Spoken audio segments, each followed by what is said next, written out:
La pastorale di Santa Elisabetta è annoverata tra le più antiche sagre popolari della Sicilia e si è svolta lo scorso 6 gennaio in occasione dell'Epifania.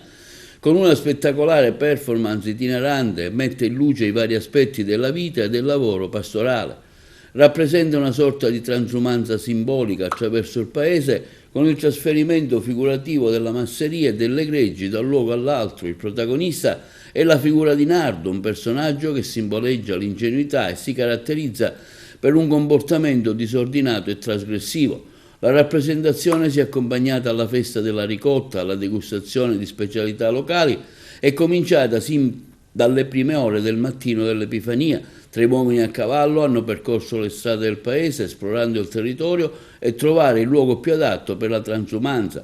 Successivamente Nardo fa il suo ingresso insieme ad altri personaggi che rappresentano vari mestieri legati alla vita pastorale. Le scene teatrali iniziano poco prima di pranzo presso la chiesa madre, situata nella parte del paese meno fertile, e si concludono nella parte più bassa, in piazza San Carlo. Durante il percorso il pubblico ha assistito a scene che hanno ritratto momenti tipici della vita in una masseria, oltre a scene di raccolta di erba e legna, la caccia al coniglio e la cattura di un ladro di arance. Un momento, insomma, di grande importanza nella rappresentazione è la preparazione della cena, caratterizzata dal piatto tradizionale, la pasta con la ricotta, che viene servito in un recipiente a maidra del quale tutti i partecipanti si servono.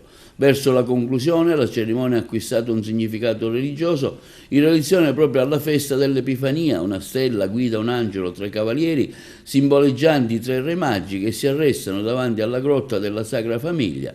Un modo sorprendente è Nardo che, senza rendersene conto, arriva prima alla grotta che accoglie la Sacra Famiglia, portando con sé la sua semplicità davanti al bambino Gesù.